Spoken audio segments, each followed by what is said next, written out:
Hi, I'm Diane Grover, Cosmetic Chemist trainer and assessor here with the Institute of Personal Care Science. Today, I'm going to show you how to make an Ultra Shine Hyaluronate Lip Oil. Now let me show you just how easy it is.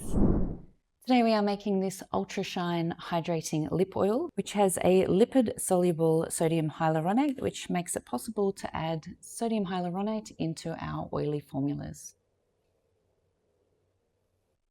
Lip oils are popular now because they combine the shine of a lip gloss and the nourishing benefits of a lip treatment. And this fits with consumers' demands for makeup products that also provide skincare benefits. Lip oils provide a glossy finish similar to that of a lip gloss, but generally they feel lighter and less tacky on the lips. So we'll start with our base, which is castor oil and caprylic capric triglycerides. These two lipids complement each other really well because castor oil provides the gloss and the structure, while the caprylic capric triglycerides increases spreadability and sensory feel. To that, I will combine my skin-loving oils, which is jojoba and squalane.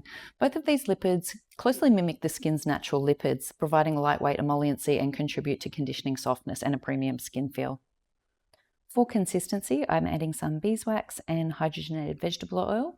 Now you want to keep these inputs low because we don't want a balm consistency.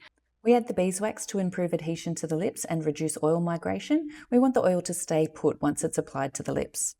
And the hydrogenated vegetable oil creates a smooth gel texture, making the lip oil feel more cushiony on the lips. Now we can gently heat those to melt.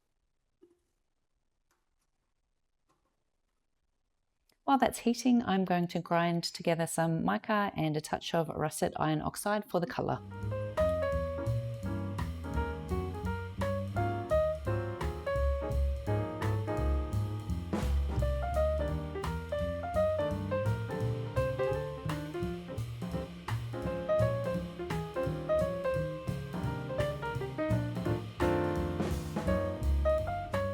The active that I'm using today is an oil-dispersed sodium hyaluronate, which allows for typically water-soluble hyaluronate to be added to oily formulas.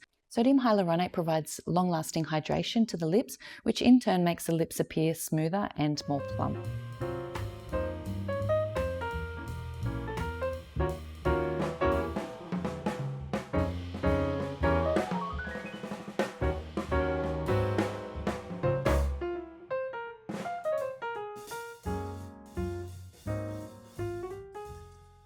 And now I'm going to allow it to cool completely before I add in the heat-sensitive antioxidant and flavour.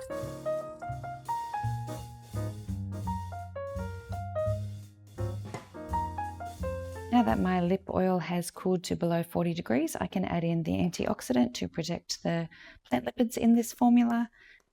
And I'm adding in some sweetener as well, just so the lip balm doesn't taste like the base oils.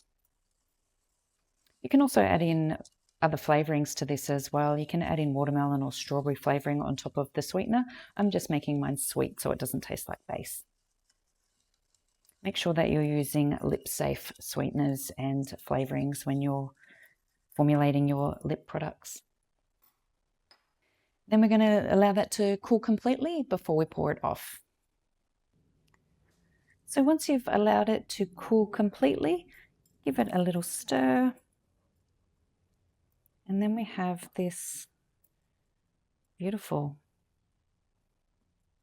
ultra hydrating lip oil.